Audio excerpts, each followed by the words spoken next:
5 minutes. नमस्कार. तर आता आम्ही जातोय देसारूला, जे की मलेशियामधील एक छोटंसं प्लेस आहे. आणि तुम्हाला जर देसारूचा पूर्ण ब्लॉग बघायचा असेल तर एंडपर्यंत तुम्ही पण आमच्यासोबत चला. ओके.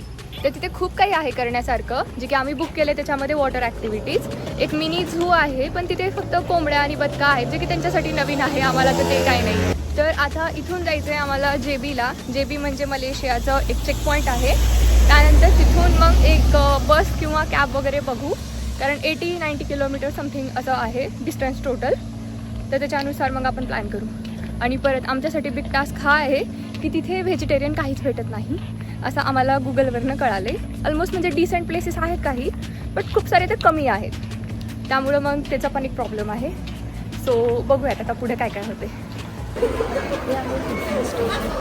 इथून आपल्याला बस भेटणार आहे जेबीसाठी. जेबी म्हणजे मलेशियाचं चेक पॉईंट आहे. त्यानंतर आम्ही इथनं बस घेतली. बस घेतल्याच्यानंतर उडलँडला गेलो. उडलँडवरनं आपण इमिग्रेशन करायचं सिंगापूरमधनं. आणि इतकी भयंकर गर्दी होती की बस. हा व्हिडिओ थोडा जुना आहे, पण गर्दी खरंच खूप जास्त होती. आमचे सेम एक्सप्रेशन होते गर्दी बघून. त्यानंतर इमिग्रेशन झालं. इमिग्रेशन झाल्याच्यानंतर आता जेबीचं इमिग्रेशन करायचं होतं. तिथून एक थोडंसं 10 मिनिटाचं एक अंतर आहे. ते झाल्याच्यानंतर इमिग्रेशन. इथे पण सेम होतं, गर्दी होती, बट इतकी जास्त काही नव्हती. लाईन लागल्याच्यानंतर एक 15-20 मिनटामध्ये आम्ही रिकामे झालो. बट स्टील आम्हाला 4.5 तास लागले बाहेर पडायला. म्हणजे सिंगापूर ते जेबीमध्ये 4.5 तास गेले आमचे. आणि रस्ता किती, फक्त 15 मिनटाचा. त्यानंतर इथे आम्हाला हे करून घ्यायचं होतं, मनी एक्सचेंज करायचं होतं. मनी एक्सचेंज केल्याच्यानंतर आम्हाला भेटले, आमच्याकडे इंडोनेशियन रुपीज होते, त्यामुळे मग आम्ही ते वाले कन्वर्ट करून घेतलं, Indonesian rupees into Malaysian rupees. So next part आता. तर इथून निघालो. भूक लागली होती जाम. काय करायचं तर पिझ्झा खाल्ला. आणि आम्हाला हे माहिती होतं की तिकडे गेल्याच्यानंतर काय खायचं किंवा काय नाही खायचं आणि कुठे थांबायचं. बट हे आम्ही असं विचारच नाही केला की आपल्याला इथून जायला इतका वेळ लागणार, कारण बस ऑन टाईम होती, बट गर्दी इतकी होती. त्याच्यामुळं ते बस बुक केलेली पण आम्हाला खूप जास्त टाईम गेला आमचा त्याच्यामध्ये पण. लिटरली आम्ही 1 दिवस अगोदर गेलो होतो, त्यामुळे आम्ही खूप वाचलो. बिकॉज जर आम्ही त्याच दिवशीचं सेम डेचं सगळं बुक केलं असतं तर मग आमचं काहीच प्लॅन झाला नसता. ना आम्ही वॉटर पार्कला गेलो असतो, नाही बड्डे सेलिब्रेट नीट केला असता. आणि बसचं तिकीट होतं फक्त 5 RM. पण इथून 2 स्टॉप होते. तिथून मग नंतर परत एक बस चेंज करून जिथे आम्ही हॉटेल वगैरे बुक केलं होतं तिथे जाण्यासाठी. तर मग आता आम्ही बसमध्ये बसलो आहे. आता जातो आहे आम्ही आमच्या नेक्स्ट डेस्टिनेशनला, जिथे की आज रात्री आम्ही थांबणार आहेत. तर कोटातिंगी म्हणून एक प्लेस आहे. कोटातिंगीपासनं बंदर पेनावार. तर देसारू एक सिम्पल छोटंसं एक थोडेसे लोक राहणारं असं ठिकाण आहे. तिथे काही जास्त लोकसंख्या वगैरे काही नाही. आणि हा मेन जो रोड आहे हाच देसारूचा पण रोड आहे, जे की एवढंसंच त्यांचं गाव आहे. आणि इथून तिथे गेल्याच्यानंतर जसे रिसॉर्ट टाईप असतं ना, तसे खूप सारे रिसॉर्ट वगैरे आहेत तिथं. आणि एक बीच काइंड, ते बीच असल्यामुळे ते रिसॉर्ट्स वगैरे खूप फेमस झालेलं आहे ते प्लेस थोडंसं. तर हे आहे आजचं स्टे. एक छोटंसं हॉटेल होतं, जास्त काही फॅन्सी नव्हतं हे वालं, कारण आम्ही हे मिड रेंजमधलं बुक केलेलं. त्यानंतर आजूबाजूचा लोकल एरिया एक्सप्लोअर करूयात म्हणून आम्ही साईडला बघितलं. तर हे होतं डुरियन.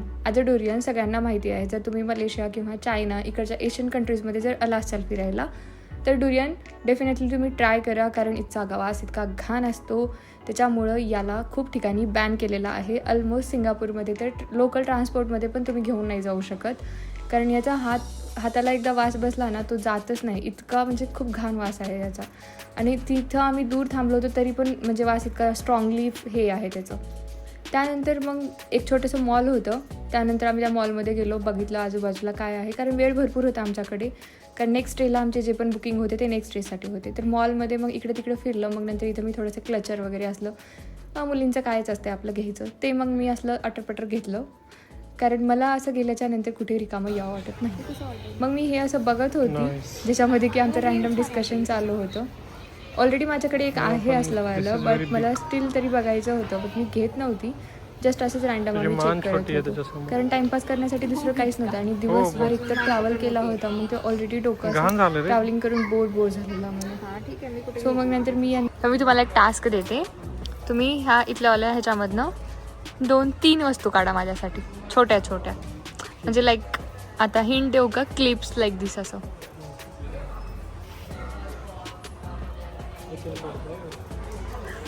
वा, ती ऑलरेडी घेतली होती आपण. कट कर काय असतं. हो भाई नाईस. अजून 3 म्हटले का.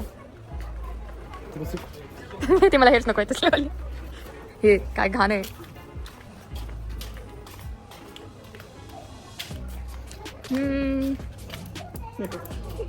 वर्स्ट.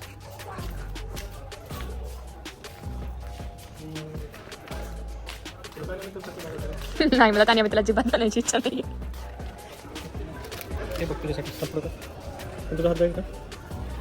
अच्छा मला इथं फाकवायचं असतं कुठून तरी.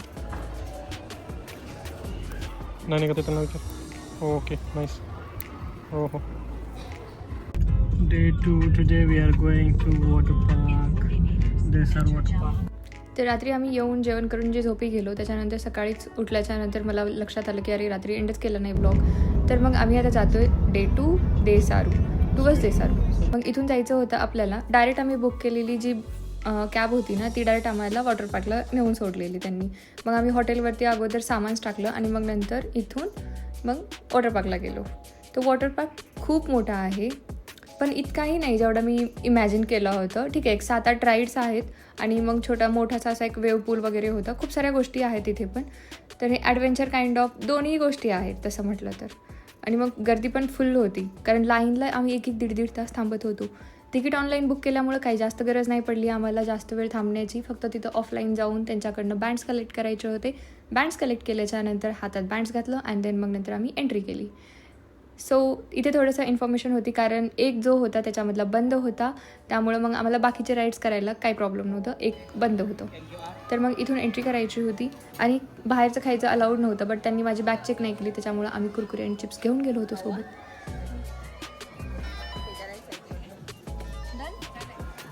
सो तिथे एक आहे फोटोग्राफर जे की तुम्हाला फ्रीमध्ये फोटो काढून देणार नाही. तुम्हाला पैसे भरावे लागतील शेवटीला. फर्स्ट मला फ्रीमध्ये आहेत वाटलं पण नाही आहेत पैसे आहेत त्याला. तर इथे आहे ते त्यांच्याकडनं घेऊयात आपण मधनं घेऊयात. तिथे एक शॉप आहे. सो आम्हाला वॉटर पार्कला आल्याच्यानंतर लक्षात आलं की ते जे आपण मोबाईल ठेवण्यासाठी जे प्लास्टिकचं कवर घालतो ना तेवाला घ्यायचं होतं. बट इथे इतकी गर्दी होती तर त्यांच्याकडचे सगळे कवर संपले होते. आणि हे एक छोटंसं सुविनर्सचं दुकान होतं. त्याच्यामध्ये खूप सारे असे क्लोथ्स वगैरे परत नंतर जर तुम्हाला कोणाला स्विमिंग ड्रेस कॉस्ट्युम्स वगैरे हवे असतील तर ते पण होते. त्यानंतर छोटे छोटे teddy bears cushions like that अशा खूप साऱ्या अशा गोष्टी होत्या जे की खूप महाग होत्या यांच्याकडं. कारण हेच बघा ना तुम्ही 30 RM होतं जे की आपल्याकडे 200 रुपयाला भेटतं. सो अशा गोष्टी. त्यानंतर आम्ही आता एंटर केलो आहे ॲडव्हेंचर पार्कमध्ये. मग आम्हाला घ्यायचं होतं लॉकरसाठी पण इथे एक चार्ज होतं जे की 4 तासासाठी आणि 8 तासासाठी असं काहीतरी $25 रिंगेट समथिंग काहीतरी पूर्ण चार्ज झाला मला.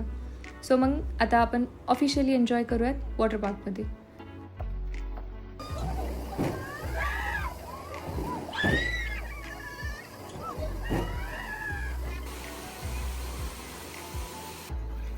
इथे मला टायटॅनिकवालं पोज द्यायचं होतं जे टायटॅनिकमध्ये ते डुबत असतात ना सेम मला तसं वाईब घ्यायचं होतं. बट माझ्या नवऱ्याने मला काहीतरी भलतं. मी खूप एन्जॉय केला वॉटर पार्कमध्ये आणि इतकं की आणि एकतर मी फर्स्ट टाईम वॉटर पार्कमध्ये गेली होती माझ्या लाईफमध्ये फर्स्ट टाईम. आमच्याकडे चाकूरचं एक वॉटर पार्क आहे बट तिथे आम्ही एकदा गेलो होतो लॉकडाऊनमध्ये पण ते बंद होतं. आणि हे आहे आमचं हॉटेल देसारू. तर इथून आहे हॉटेलचं व्ह्यू. हॉटेल इतकं सुंदर होतं खतरनाक. माझ्याकडे जास्त फोटोज आहेत का नाही माहिती नाही बट खूप छान होतं. अँड देन मग आता आम्हाला जायचं होतं फूड हंटिंगसाठी कारण सो आता आपण कुठे जातोय. आता आपण जातोय डिनरसाठी एक हॉटेल शोधले. इंडियन तर काही भेटत नाही आपल्याला मग पिझ्झा वगैरे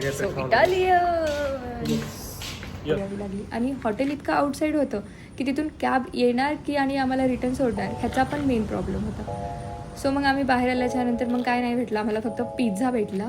सो मग पिझ्झा खाल्ला अँड देन मग नंतर स्मूदी काहीतरी असलं काहीतरी एक घेतलेलं मी कारण मला बाहेर गेल्याच्यानंतर कोल्ड कॉफी आणि स्मूदी याच्याशिवाय दुसरं काही लागत नाही. सो माझ्या नवऱ्याचा बड्डे होता तर मग आम्ही बड्डे सेलिब्रेट केला. त्यानंतर हा आहे मॉर्निंगचा व्ह्यू.